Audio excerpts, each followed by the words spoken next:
Good morning, ladies and gentlemen. I invite you to warmly welcome the participants of the 34th edition of the MBA in International Business program.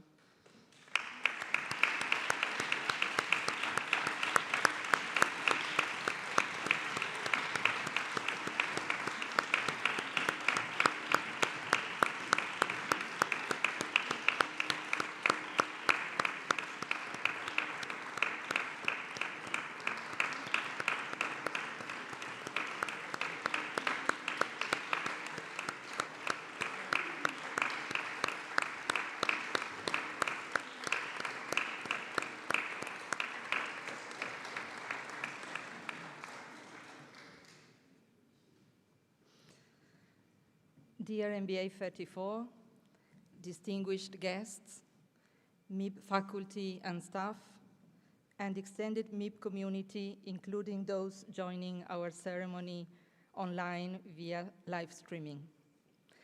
It is a great pleasure to welcome you to the graduation ceremony of the 34th edition of the MBA in International Business.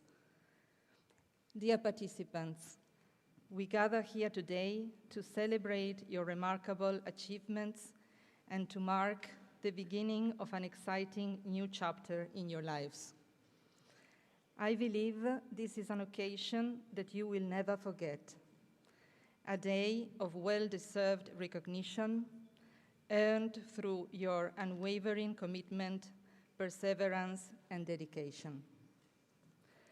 It is also an important day for your families and friends, whose constant support and encouragement have been invaluable to your success. Ho il piacere di porgere un caloroso benvenuto, anche in italiano, alle famiglie e agli amici dei nostri diplomati, che li hanno sostenuti e incoraggiati lungo tutto questo percorso.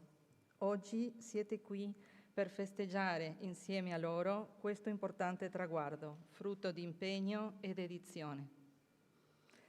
Ladies and gentlemen, I am pleased to introduce our Dean, Professor Andrea Traconia, who will now give his speech.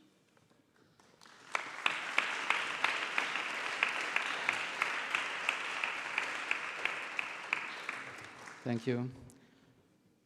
Dear graduates, families, friends, all MIB students and alumni, esteemed keynote speaker, fellow faculty and MIB staff, my warm welcome to you all in this beautiful room in the home of MIB.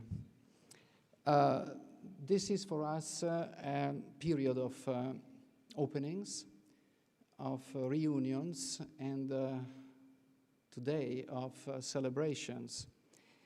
We have just opened, in the last 2 weeks, the new editions of the MBA in International Business and of the Master in Insurance and Risk Management. And we have set a new record in the number of international countries represented. Also, we have just held very successful, with a record high in participation of the annual reunion of the Alumni Association.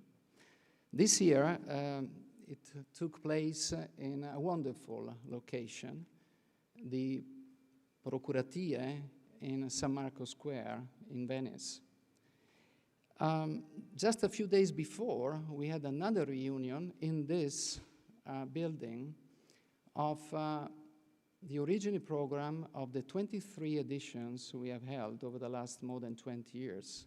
And we had here 160 participants from 17 different countries. After the openings and after the reunions, now is time again to celebrate the completion of a new edition of our first and long-standing master program, the MBA in International Business. It's the 34th edition. So it's quite a long time since we started. When we first started this program, it was 1990. Unbelievable. Another world and another school. the early stages of this school.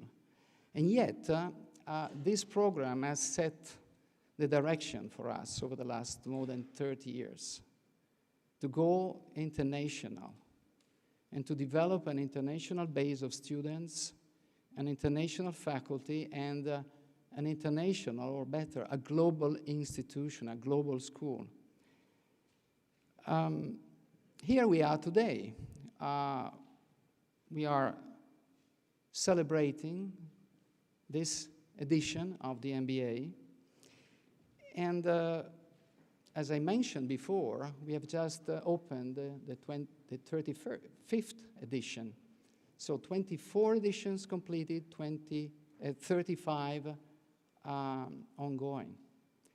So it's a sign of continuity of this program, which is quite impressive. And has to be commended because it's not typical of business schools worldwide today. And this is true not only for this MBA, it's also true for many other programs in this school. Think of the 26 editions of the Master in Insurance and Risk Management. Think of the 26 editions of the Executive MBA. And think of the 14 editions of the Executive Master in Insurance and Finance. Having been offered over so many years on a regular basis, these masters, they have acquired a status, a clear positioning in the managerial education landscape. And this program continuity is proof of the value of the degree and also of the appreciation from the business world. So this is very good news for us, but also for you. And I think we believe also that this continuity is also assuring and generating a sense of unity and belonging to you all, to this community of students and the school. A sense of belonging that is not only taking place within your group, but also in a sort of an intergenerational community which crosses so many editions and so many masters. Of course, managing a school and driving the direction of MIB is not just about preserving the continuity, it's also about generating new activities, new programs, and keeping aligned with an evolving scenario. We have to stay tuned with the new changes in management, discipline, and science. And this is why new initiatives have been undertaken or are on the verge of being launched, particularly in the field of AI applications for business, but not only. Further, we are launching new programs. Just to mention the most recent ones, the Executive MBA in Business Innovation, or some corporate masters. It is also worth mentioning the fact that this school is an academic institution, and in this respect, we are also investing a lot in research and in recruitment of new faculty members. And last but not least, we have also established a new vehicle for pursuing sustainability initiatives. That is the new MIB Foundation. In so many pursuits, we are supported heavily by the shareholders of the school. We are a consortium, so we are talking about the consortium members. And not only, we are following the vision of key people. First of all, the founder and CEO of the school, Professor Nanut, but also our chairman, Cristiano Borean, CFO of Generali Group. The board of directors, which we have just renewed a few months ago, which is representing the key stakeholders of ours. Just to name, the big companies I refer to, Generali, Allianz, Danieli, Hera, Fincantieri, and Illy Caffè, just to name a few of them. In this moving forward of the school, we are also supported by the advice of the Academic Advisory Board and the Corporate Steering Committee. And of course, also we, the faculty, we also are a driving force, and we want to be a driving force for this institution. Thanks to this governance, we are laying the conditions for significant improvements of this school over the coming years. However, our key focus has to be placed on the master's degrees.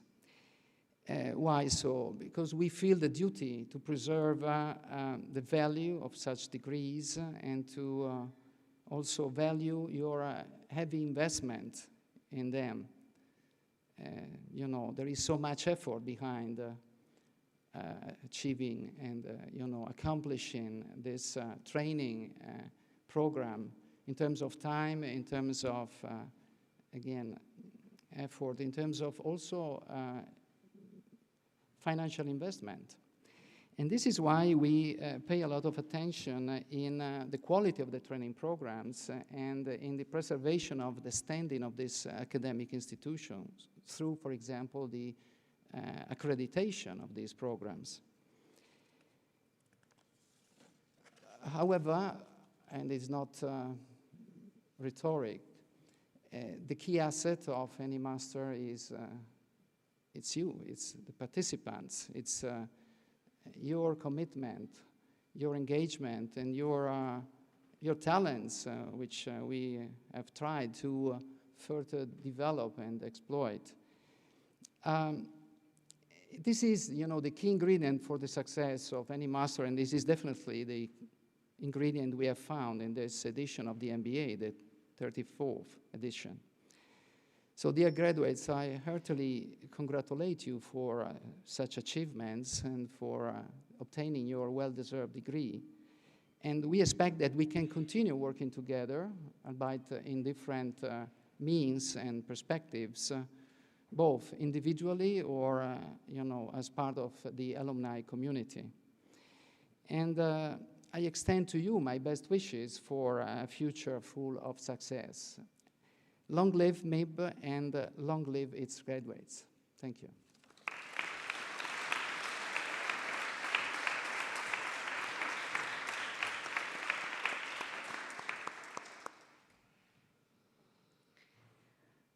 Now I invite the director of the MBA in International Business Program, Tim Baxter, to take the floor.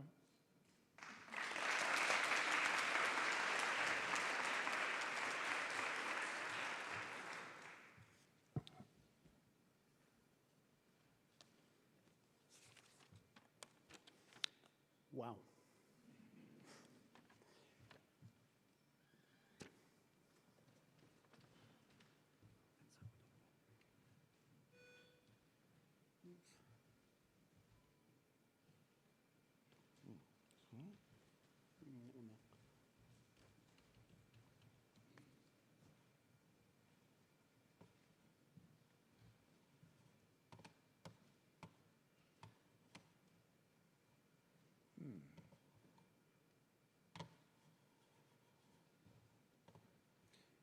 I'll be speaking about technology today. Or lack thereof. What's going on? You got it. It's there, it's there, it's there. Oh, No. no. What's going on? Igor, what is that? Fantastic. Thank you very much. Thank you. Dear graduates, colleagues, and honored guests, what an incredible journey we've all been on.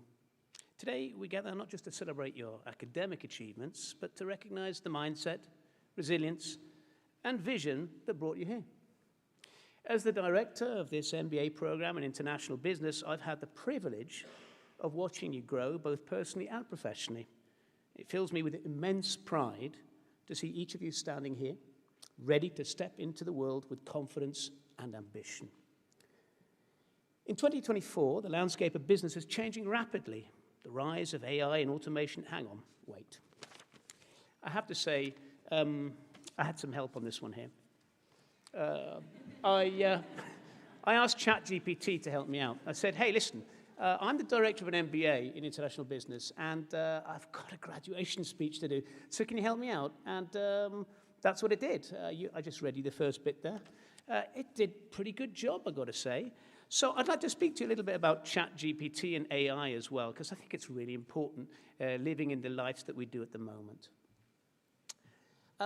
During the summer, for the faculty, we had a very interesting 4 hours with this gentleman here, with Pietro, who explained to us what in potentially you could do with ChatGPT. And it really opened my eyes. It was unbelievable. Now, of course, I'm not a digital native, and I'm sure you guys know already everything you can do with ChatGPT. And one of the things that many of the faculty were concerned about was, well, what does it mean about us? What's it going to do to us? What's going to happen to our future? And although this is something which we're feeling right now, in that, yes, it's going to impact on us, that's not new. I was just looking at this idea of technology and the impact on us. It's got a very long history. This is from the New York Times in February 1940. Is the robot beginning to think? Now, of course, that's slightly different from the technology we've got now, but really, I find it amazing. Then let's move forward a little bit. Let's go to October 2017. October 2017, the New Yorker brought this out with, I think, the really cutting title of this, Tech Support. Lovely, fantastic.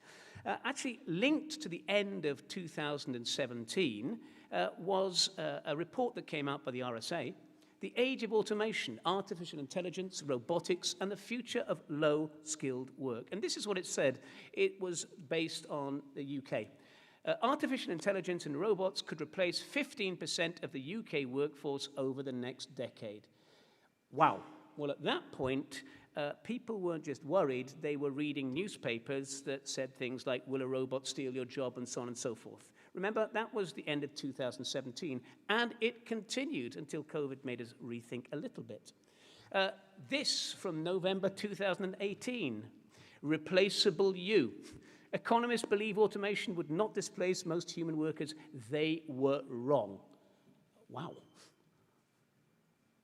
Well, today, 2024, basically no AI, no party. It's not a question of if, it's here.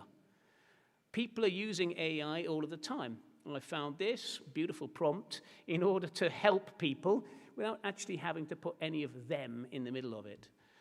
This is from the CEO of PwC this year. 70% of CEOs believe generative AI will significantly change the way their company creates, delivers, and captures value. And maybe that, for that reason, it's big business. This is just a couple of days ago, $157 billion in funding deal for OpenAI.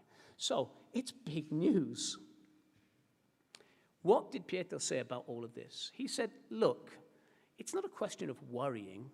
He said in Italian, but I'll put it into English, you have to be at the top of your game. So let me explain a little bit what that idiom means. I've got two possibilities. This is a dictionary, the Cambridge Dictionary online here. Performing extremely well so that you could not perform any better. And if you prefer Merriam-Webster, doing something at one's highest level. Okay, right, so you have to be at the top of your game. What have most institutions, most training organizations seen when they've seen this?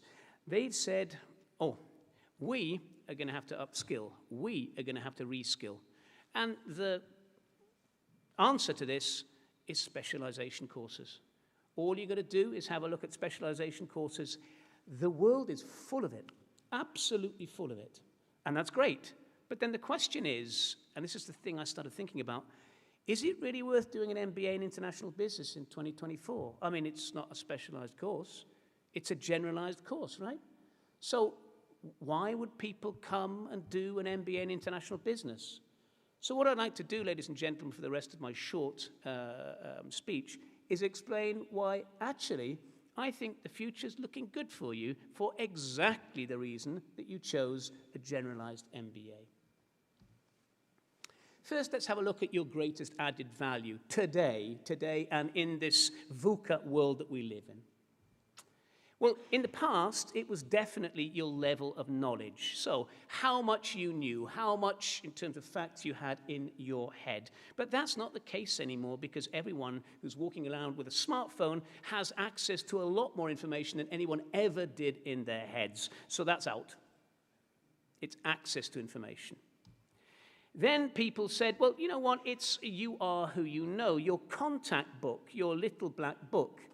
But there again, we found that in the world that we live in, it's not all the same. I mean, for example, Facebook friends are not the same as friends. So there are different levels of acquaintances, not exactly the same anymore. No, I'm going to give you something which actually comes from a book from 2009. That's 15 years ago.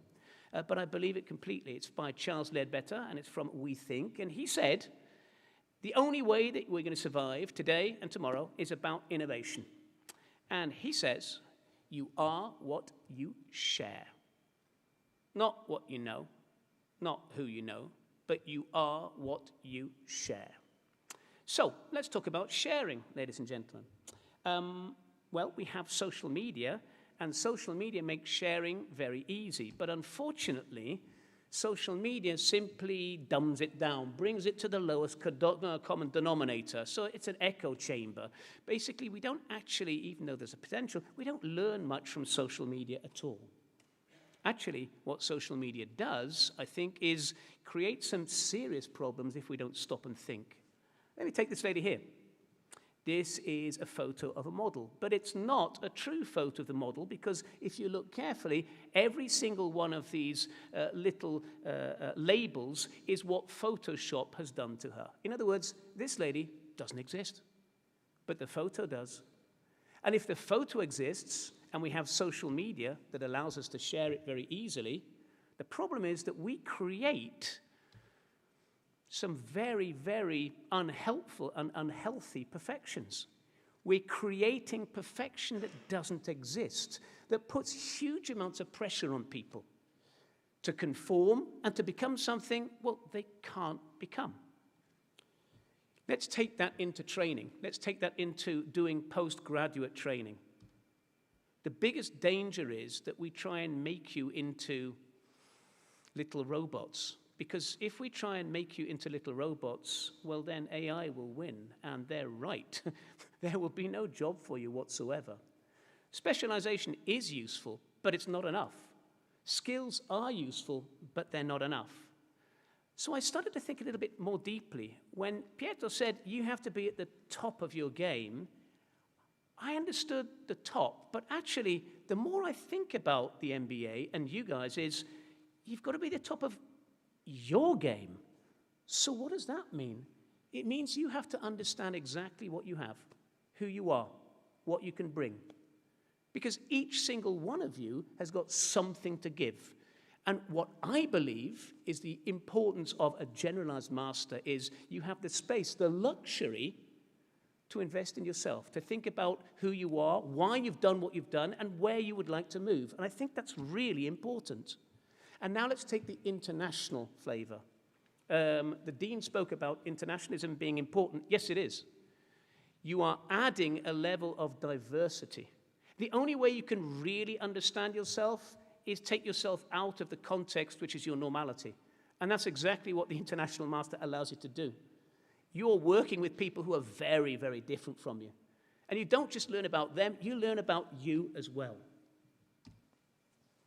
Difference can make the implicit visible. I think that's a really important part.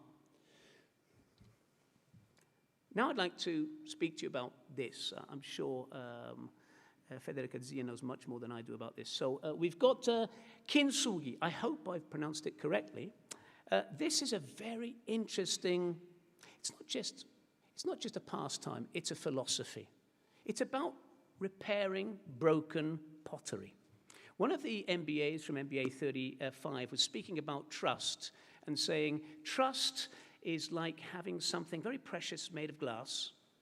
It's very fragile, it's very beautiful, but if you fall and break it, it can never be the same again, even if you try and put it together.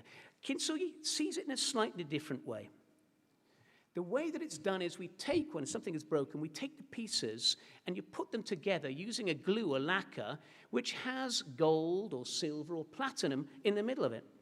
So basically, instead of disguising the breaks and pretending we're perfect, you highlight the breaks because the breaks make it special, unique, something that AI can't reproduce.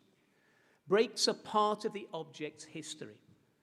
And so more than anything else, I think that when you come on this journey, and it really is a journey through the MBA, you have a chance to find out exactly how far away you are from perfection and what you can do about actually highlighting the thing that is you, something unique, something beautiful, and something that means that computers just can't go there.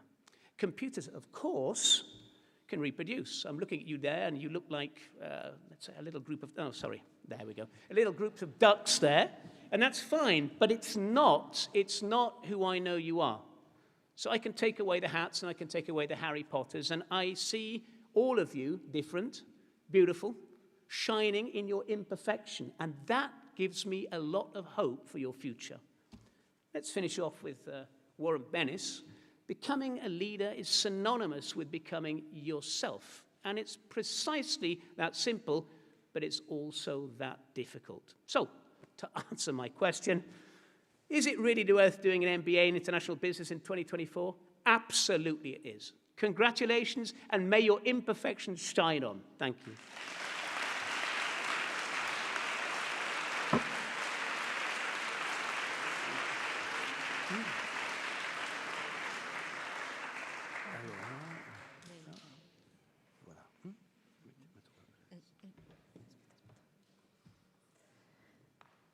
Dear participants, during this year, we have mentioned many times the importance of being part of our community. Let's welcome a former executive MBA and now member of the board of the MIB Alumni Association, Maria Avelia De Laurentiis. Thank you.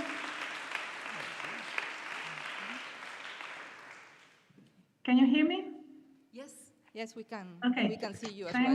Thank you for inviting me, and congratulations to everyone.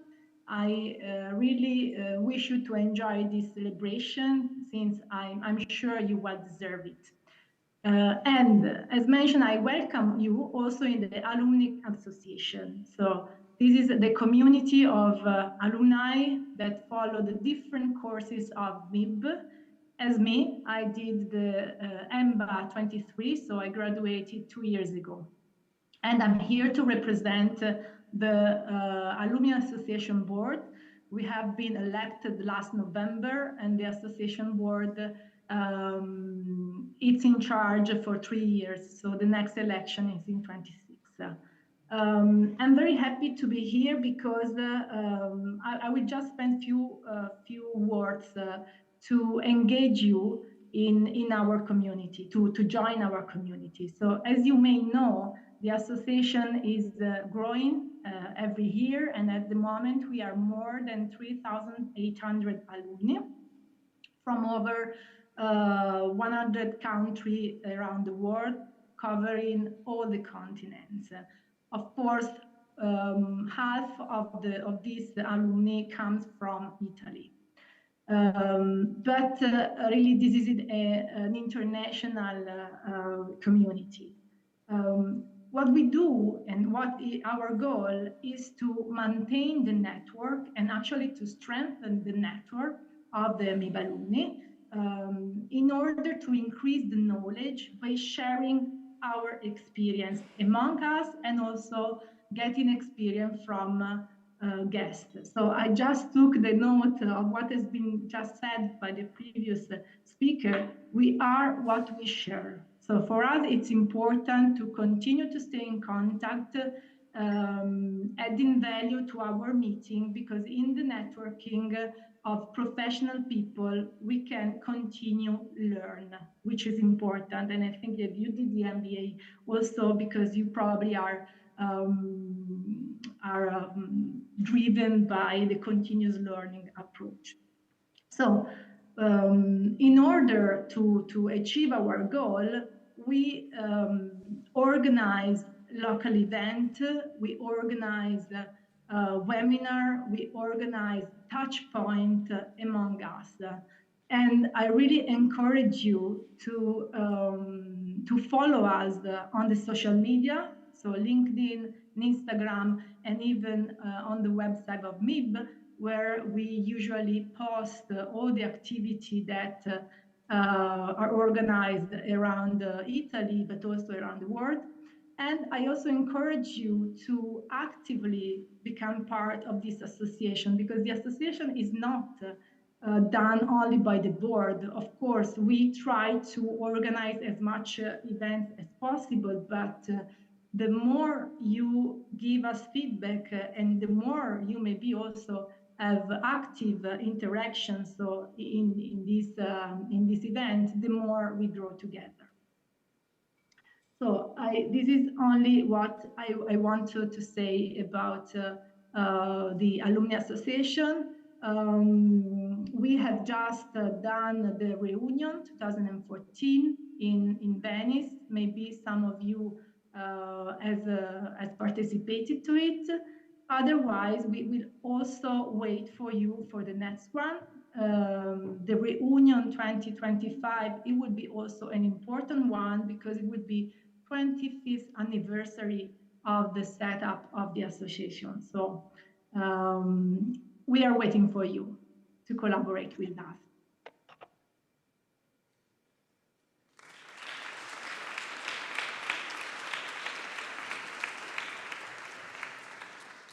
Thank you, Maria Velia, for your time and for your words. It's been a pleasure.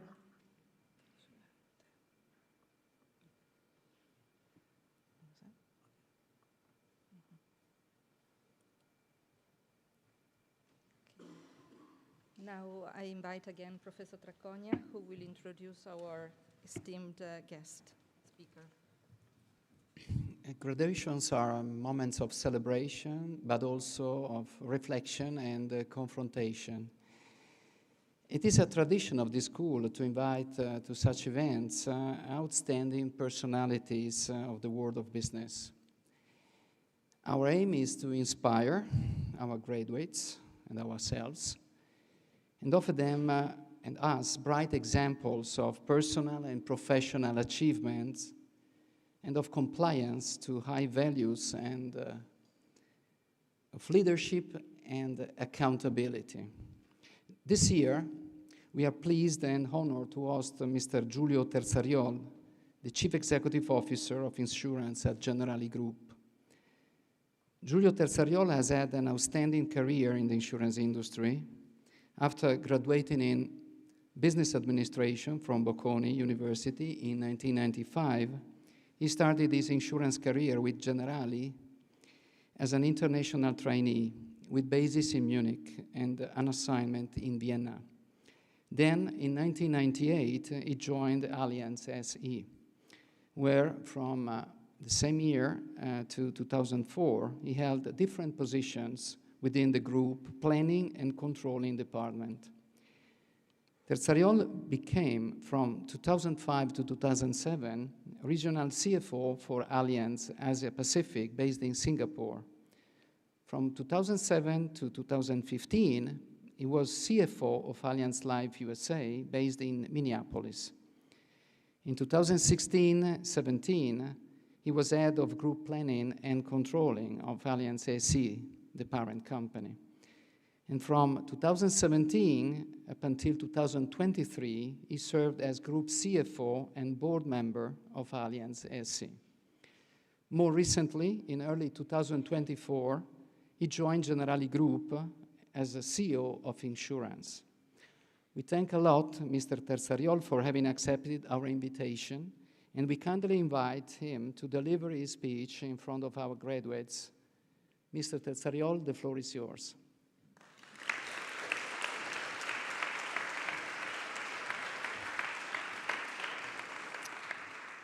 As you see, I just have one tie, so that makes things much easier.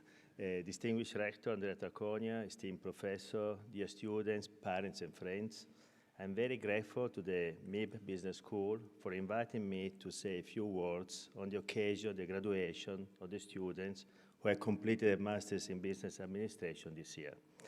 It's a particular honor, also considering the admiration that I have for the MIB School, which represents an element of excellence for Trieste and also for my region, Friuli Venezia Giulia. I grew up less than an hour by car from Trieste. My parents were, and still are, big fans of this city, so on the weekend it was not uncommon for me as a kid to spend time in Trieste, which became a very familiar place.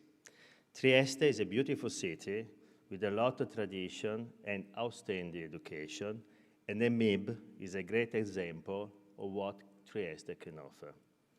Trieste and Generali, my company, are strictly interconnected, and being both the MIB and Generali great institution, it's natural that there is a deep connection between the two. So for me, it's also an honor and pleasure to represent Generali here today. Then there is a third connection. I have a deep admiration, respect, and close relationship with the chairman of the MIB, Cristiano Borean, or Borean, like I like to say. So I'm here also on a personal note as a friend. As I see you enjoying the ceremony with your families and classmates, I can help but look back and remember when I graduated from college. A very special moment filled with mixed feeling. On the one side, I was really happy for what I had achieved, but on the other side, there was some sadness because I knew that a great time had come to an end. A lot of years, almost 30 years, have passed from that day. In these 30 years, I had obviously the opportunity to gather many experiences. This invitation to speak with you today has given me the chance to reflect upon them and what I learned over time, so I'm also grateful for this moment of reflection. What I would like to do now is to share a few tips with you with the hope that they will be useful to you and serve as a guide in your development. Number one, be kind. This is what my mom actually kept telling me all the time.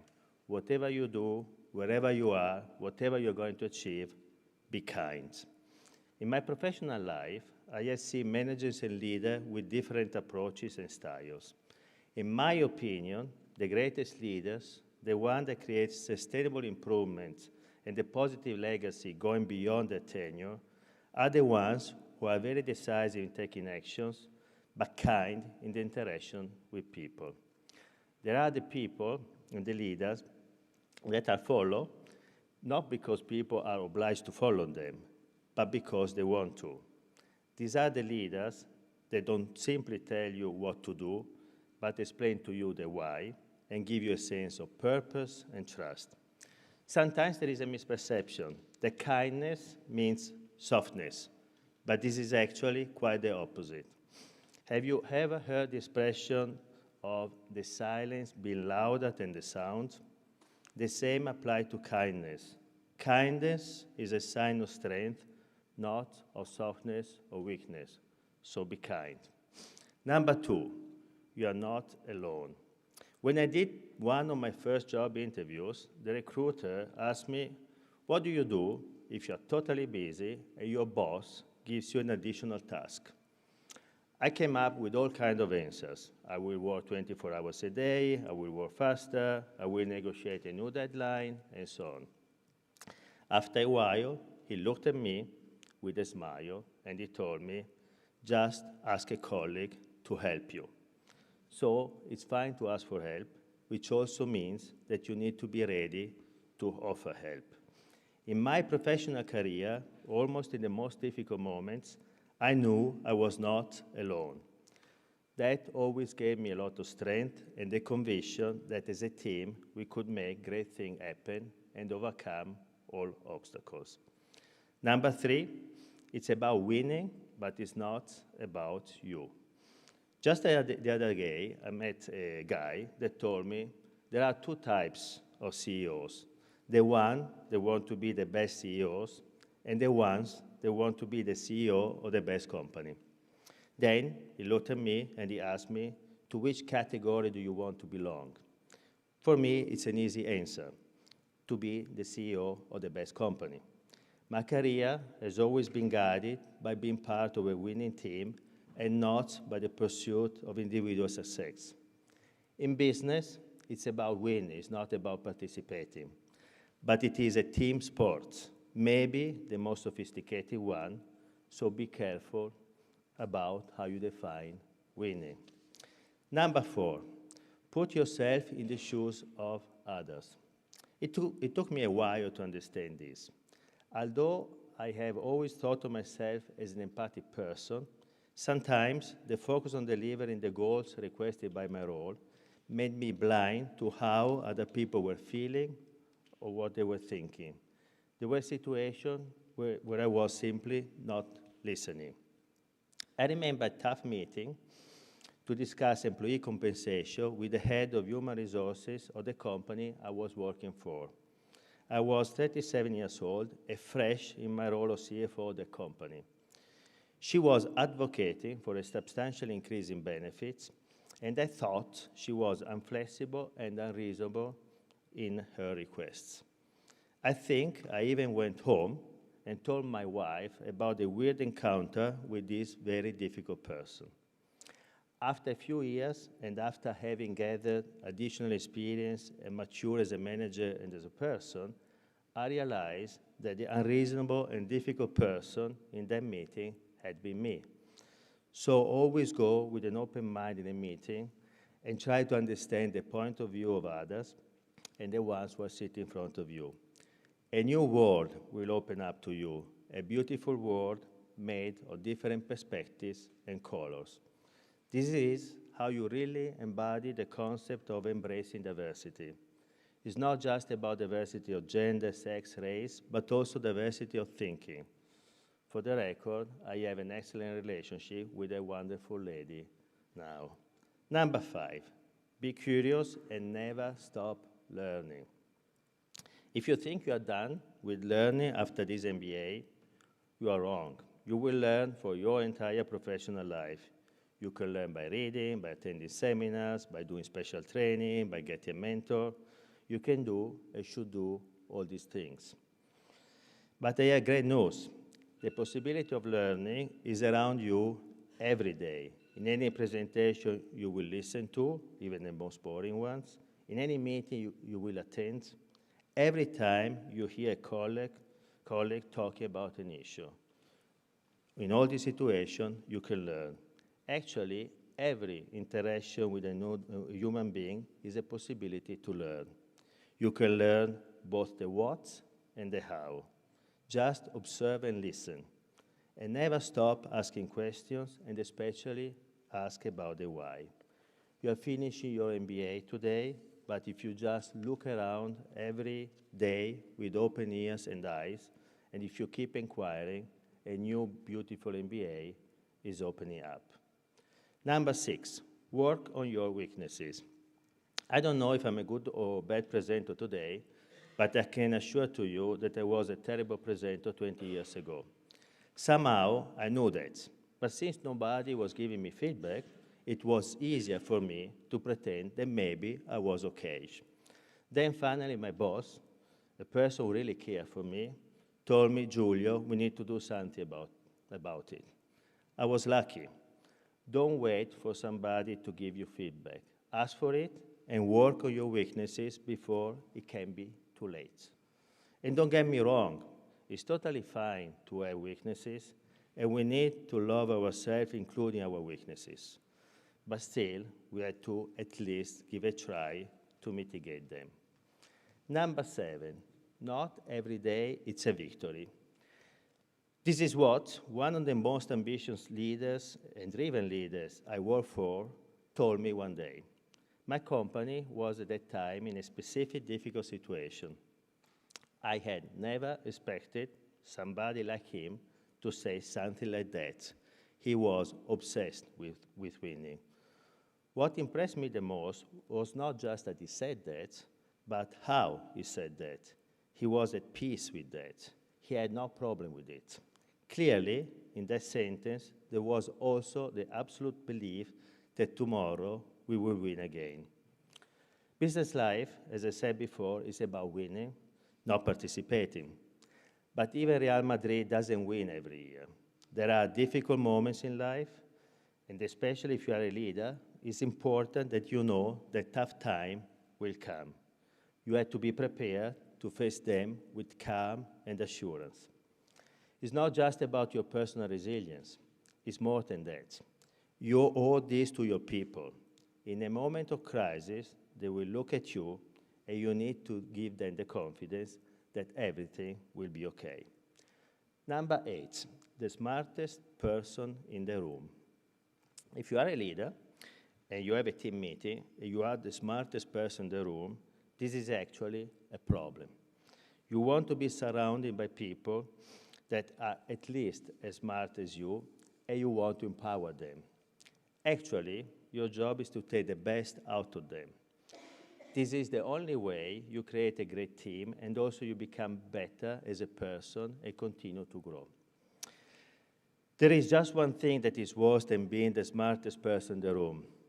This is when you believe that you are the smartest person in the room, and this is actually not even the case. This is what can destroy the culture of a team, of a department, and potentially the culture of a company. And culture is the real fabric of an organization. Everything is based on it. Be humble and create a strong team around you. My wife always told me, you can just be as good as the people working with you. So assemble a team that is much better than you. Number 9, integrity. One day, one of my bosses, a very tough German guy, explained to me what the real meaning of integrity is. Integrity is not simply about complying with the rules and not doing something unethical or illegal. This is the easy and obvious definition of integrity. The real definition of integrity, the one with the big I, is about walking the talk and standing up when something is wrong. It is about to be ready to sacrifice your personal interest to protect other people. This is the real definition of integrity, and this sometimes requires deep conviction and courage. Never compromise with your deep values. Number 10, have fun. You will spend most of your active life working, so there is no point to have a job that doesn't make you happy. Everything makes sense if we are able to enjoy what we do. I have always enjoyed my work, both the task at hand and the interaction with the colleagues. Especially the latter is key to have fun at work. So these are 10 tips, maybe a few too many, but I hope you can find at least a couple that resonate with you. I look at you now and I see beautiful young faces and I see open horizons. I was just at the Bank of America conference a few days ago. We had an official dinner with investors, and there was a very young investment banker moderating the conversation. Not an easy task for a young guy. He did actually a good job, but also he made a couple of mistakes due to his young age. While I found those mistakes slightly annoying in the moment, I found them refreshing afterwards. You are young, and you are allowed to make mistakes. All of us are allowed to make mistakes, but you in particular. This is actually not just okay, it's how it should be. And I know one thing, that guy one day will be better and more accomplished than I am, like you and your generation will be and should be better than ours. It's our duty to leave a good legacy, a cleaner planet, a more sustainable economic model, more equality, but also a generation that is better than us. We need you. The world needs your talent, your passion, your energy, your commitment. Use all these capabilities to transform our society and make it better. This is the real sense of life. And talking of real sense of life, just one final comment. Today, I'm still extremely close with 3 friends from college. We are really what we call friends for life. We took different roads, we had different career paths, totally different lives. We do not necessarily meet in person frequently as we live in different places. We graduated in 1995. Some of you, I guess, were not even born. But even about 30 years later, when we call each other or meet, we are still the same kids as time never passed. And more importantly, we know that we can count on each other. In Italy, we say, who finds a friend, he finds a treasure. I really hope that you found some friends here at the MIB, and that you will keep in touch, and that in 20, 30 years, you can still count on each other. Careers and success are important, but they are just the side dishes. Family, friendship, caring for the greater good of the community you live in are essential, and they are the main courses of life. Never forget that. I wish you, from the deep of my heart, good luck, and I wish you all that your dreams might come true. Thank you very much, and once again, congratulations to each and every one of you.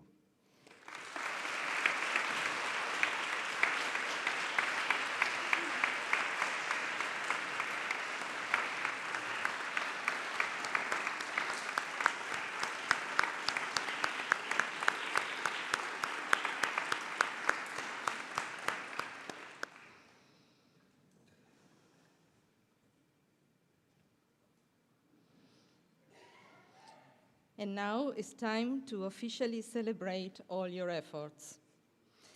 I invite Professor Traconia and Professor Baxter to join me in presenting your diplomas.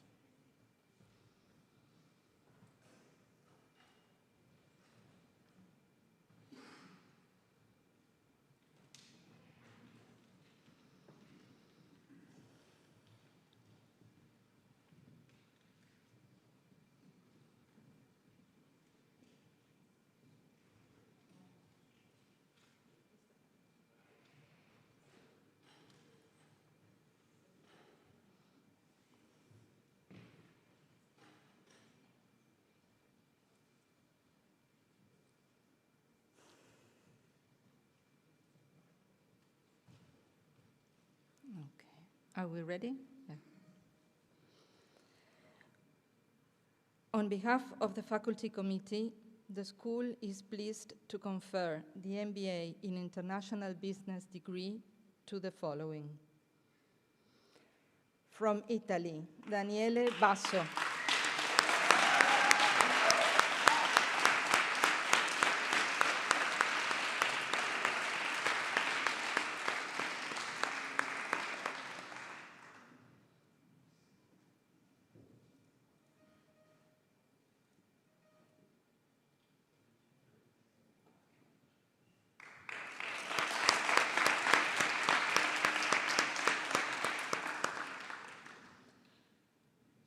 From Argentina, Camila Beledi.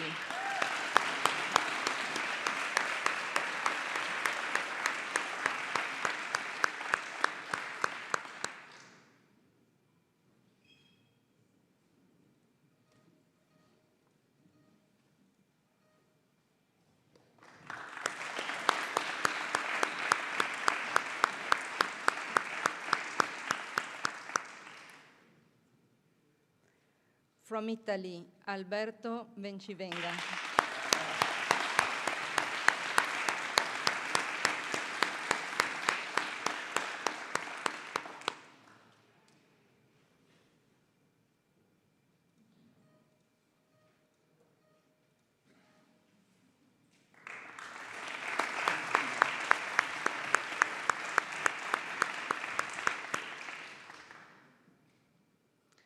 From Argentina, Filippo Pablo Bartolomé Verdes Cagnoni.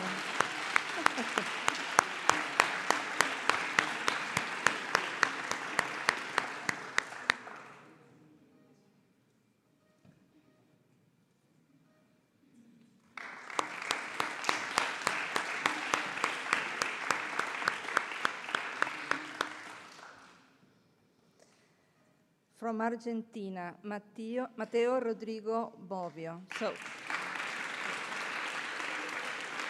Hopefully Matteo is joining us. No, he's not, unfortunately. So Matteo, we send you a big hug from here.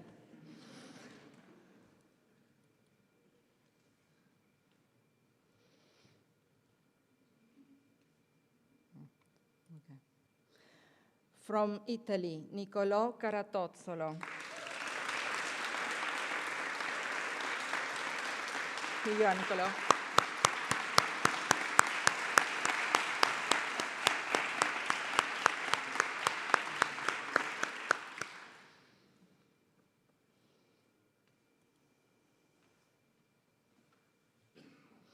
From Italy, Ludovico Deglic Sartori.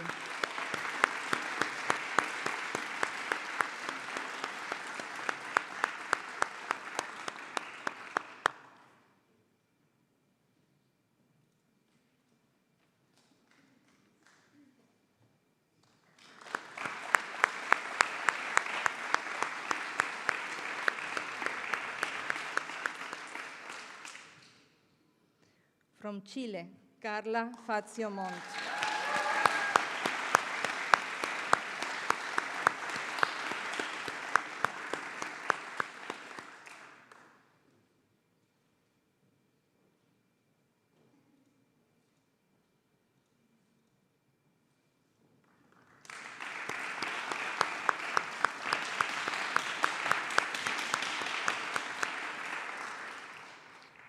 From Slovenia, Jerneja Francetic Kafka.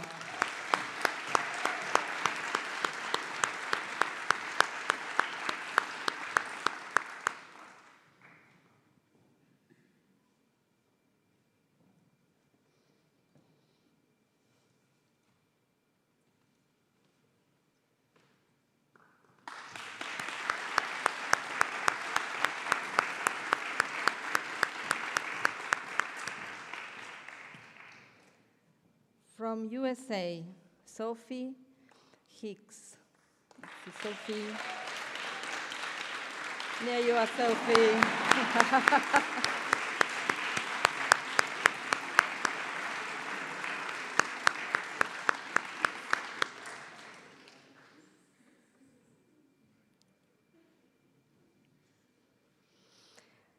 From Kazakhstan, Gulnura Yasikbayeva.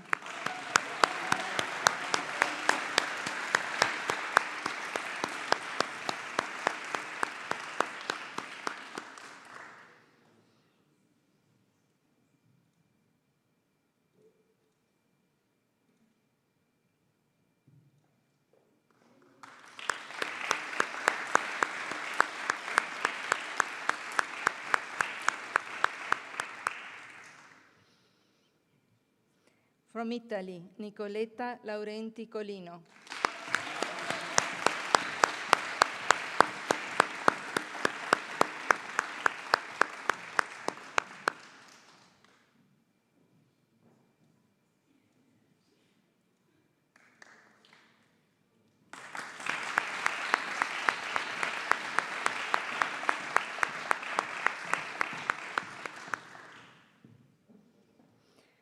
From Croatia, Gabriela Makovac.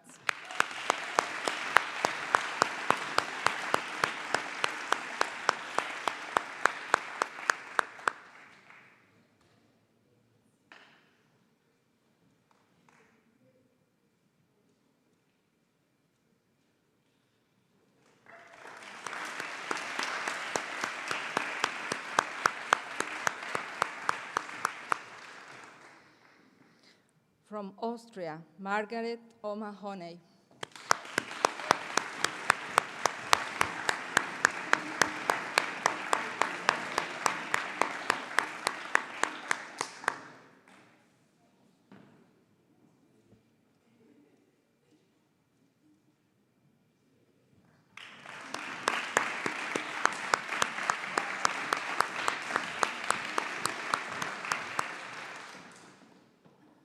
From South Africa, Jarvania Pillai.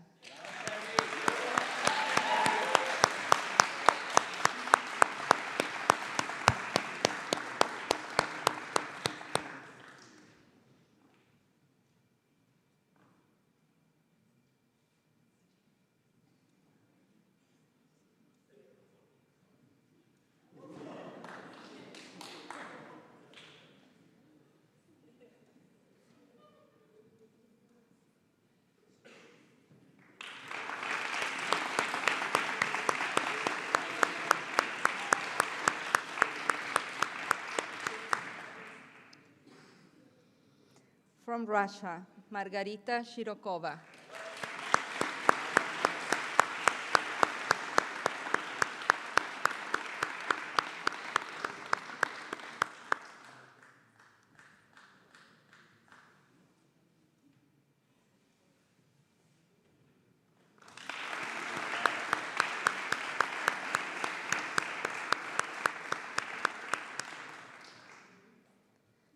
From Paraguay, Stefano Zuaco Giacomelli.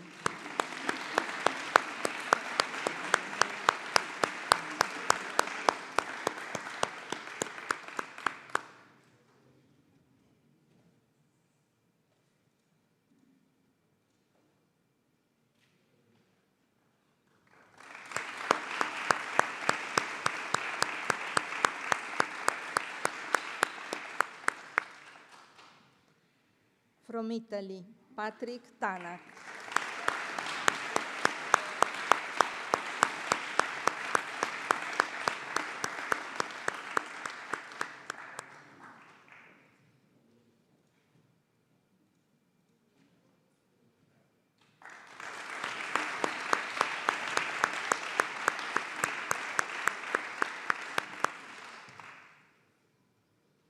From Vietnam, Trang Tran.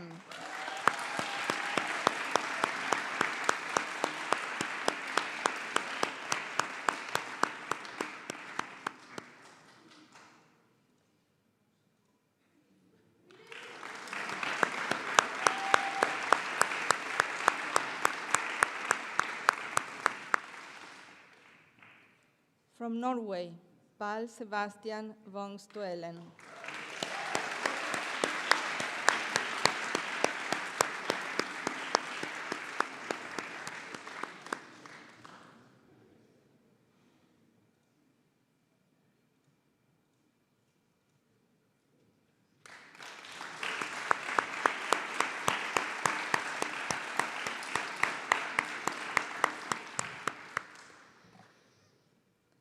From Italy, Federico Zia.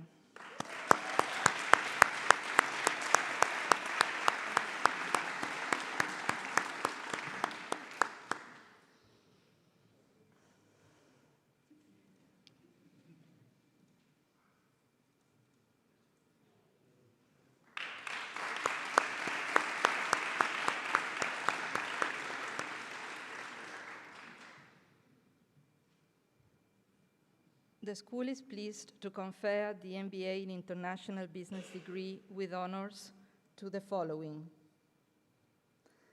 From Italy, Federico Berra.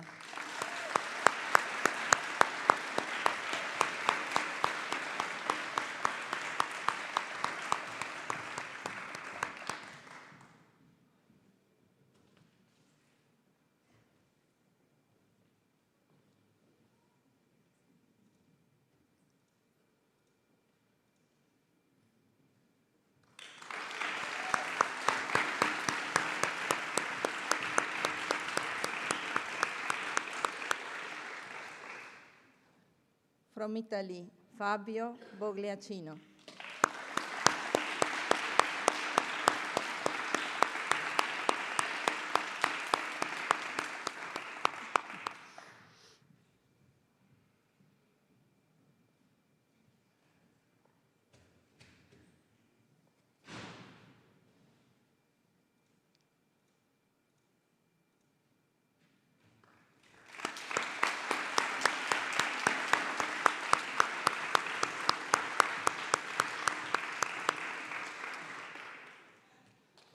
From Italy, Leonardo Botrini.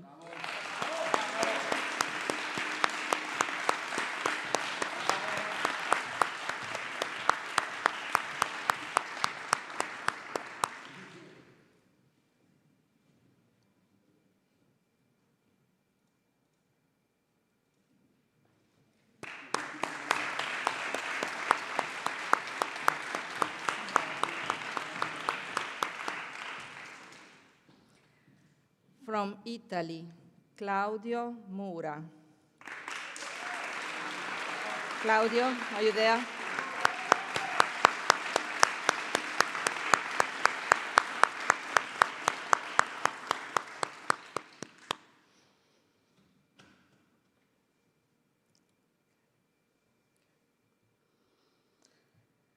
The school is pleased to award the MBA in International Business degree with high honors to the following.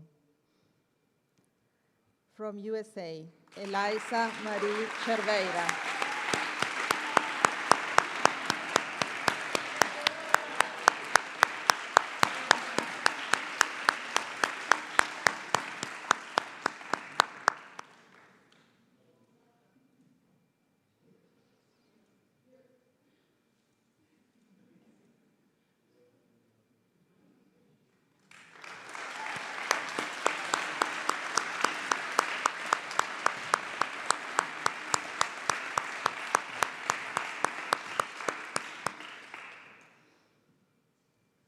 From Chile, Sebastián Díaz Muzio.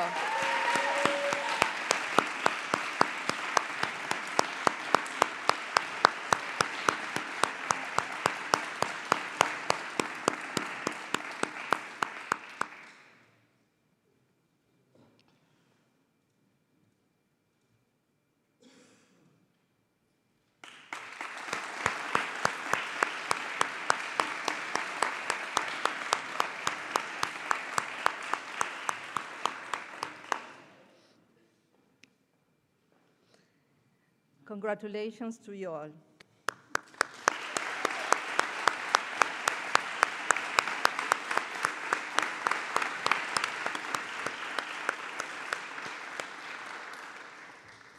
And now it's your turn. So I invite Nicoletta and Filippo on behalf of MBA 34. Please join us.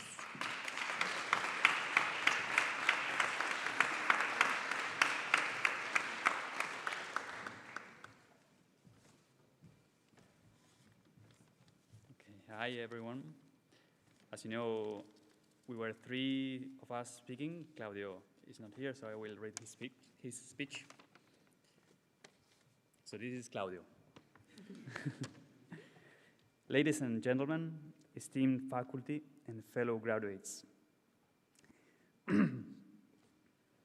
Before we began this journey, many of us were at a crossroads. We had built careers, gained experience, and perhaps found success. But there was a persistent feeling, a need for something more. We wanted to grow, to challenge ourselves, and to break out of the familiar. I remember the thoughts before our first day. We were filled with excitement, yes, but also doubt. Would we be able to handle the pressure? Would we fit in? Would this experience be everything we hoped for? We expected to learn new skills, make new connections, and broaden our horizons.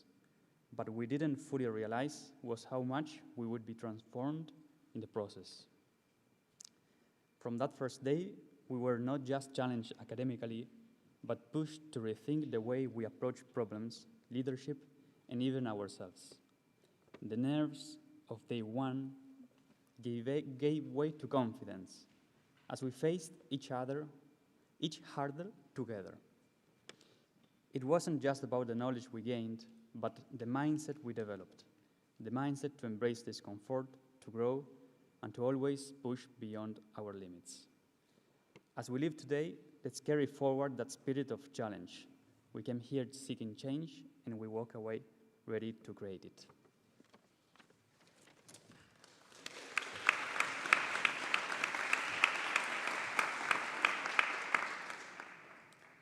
Dear faculty, dear family, but above all, dear friends, it seems it was yesterday when we all came into this building for the first time, full of positive energy, driven by the urge to make the most out of this MBA experience, as just remembered. But very soon, reality knocked on our doors.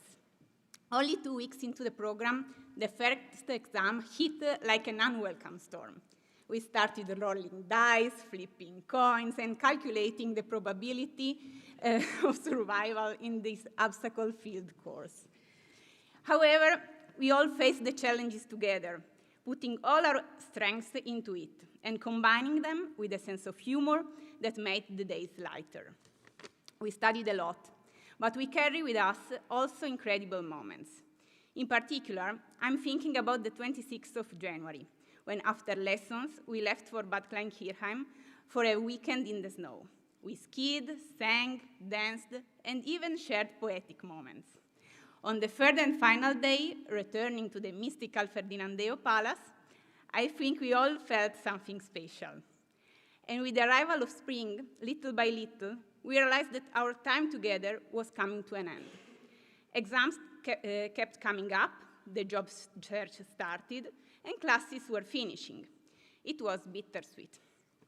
Meanwhile, we made the most of every moment, whether it was walking the slack line together, or sharing a pizza, or studying the latest formulas.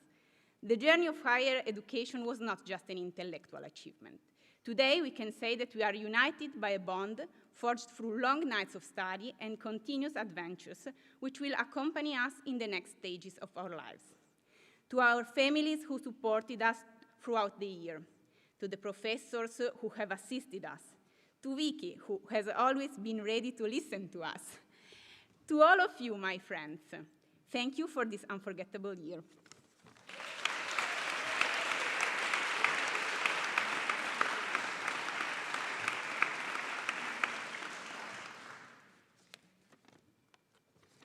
Dear colleagues and friends, we have arrived to the end of this cycle, and now we're starting another step in our lives.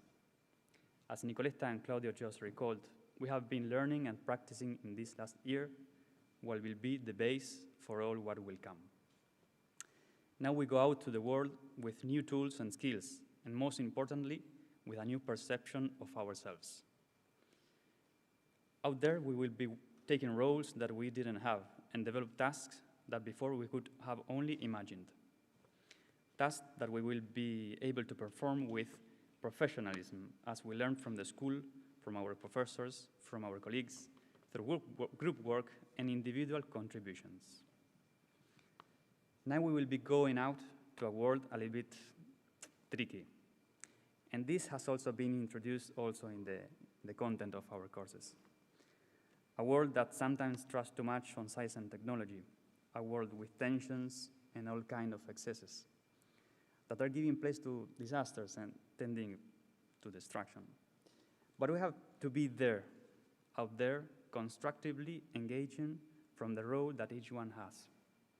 Because only in this way we'll find the value of simplicity, the conviction for peace, and the potential that lies in ourselves. Remember, we are out there together, we will have always someone to count with. Dear colleagues, professors, friends, partners, relatives, honorable visitors, MBA and MIR candidates, the new ones, we wish you a good life.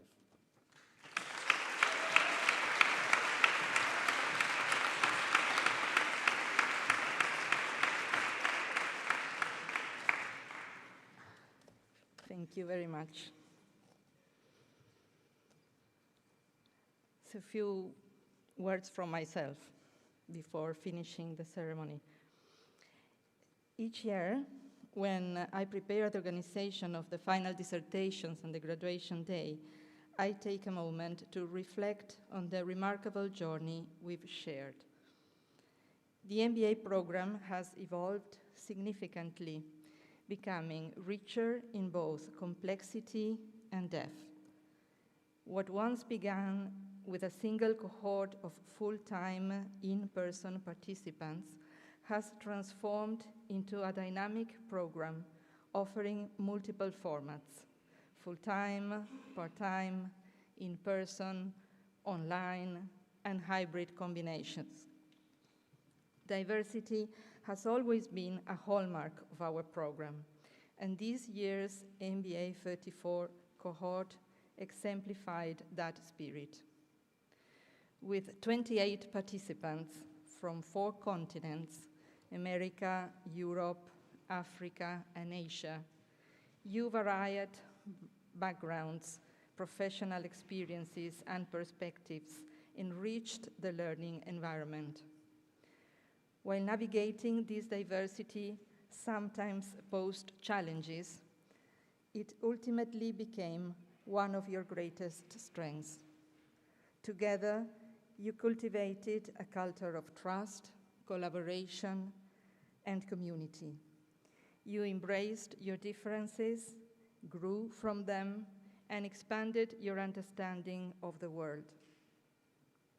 As your program manager, I had the privilege of closely witnessing your journey from those early days to today's celebration.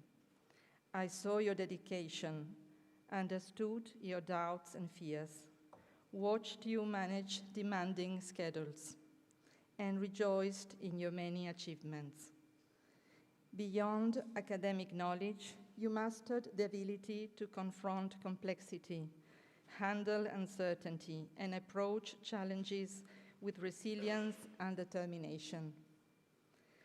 Today, you graduate not only equipped with theoretical frameworks, but also with invaluable life experiences that will serve you well in our fast-paced and unpredictable world.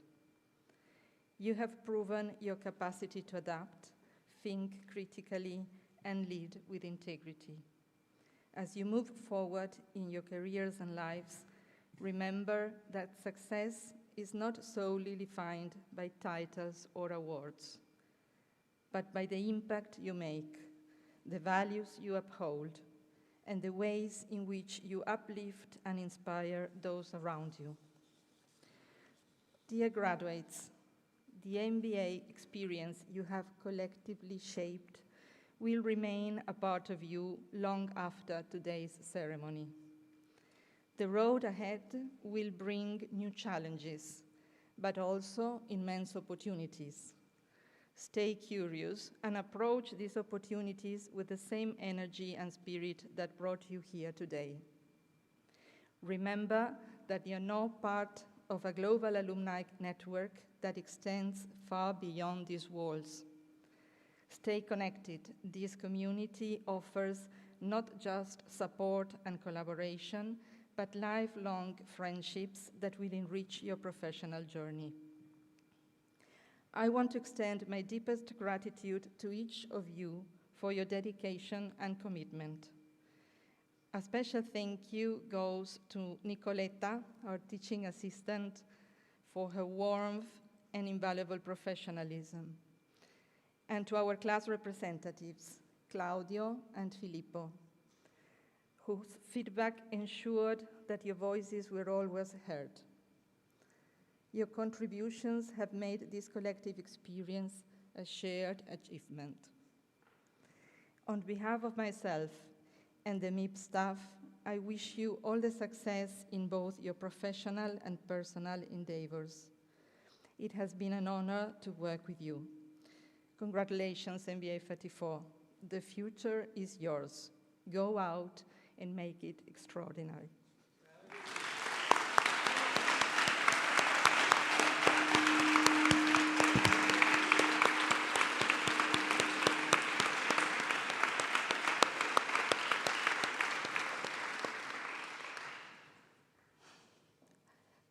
But before concluding the ceremony,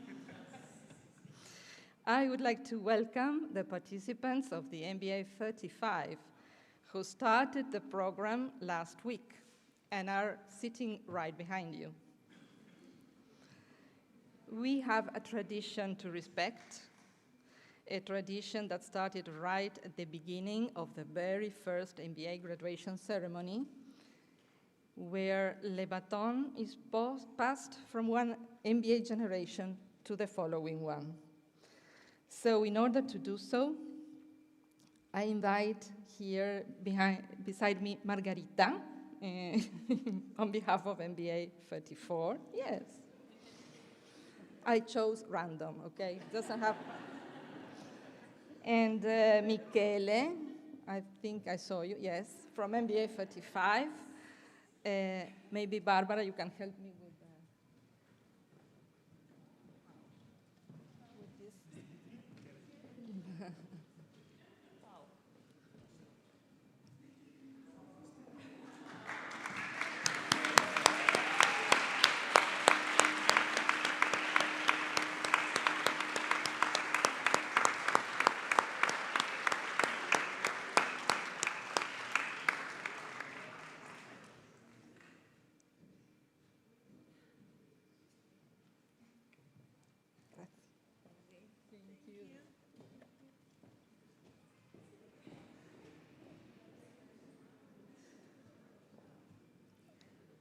Ladies and gentlemen, the ceremony has reached the conclusion. We have to take a picture, a group picture of the MBA 34 that is very important because we had to freeze this moment. But in order to do so, we will prepare the space near the columns. So I will ask the people sitting on the left side to come to this part of the room so that we can set up the chairs for the group picture. And you MBA graduates, go to the other side. Thank you. And then afterwards, we will all share a toast in the pavilion. Okay, we wait all of you there. Thank you.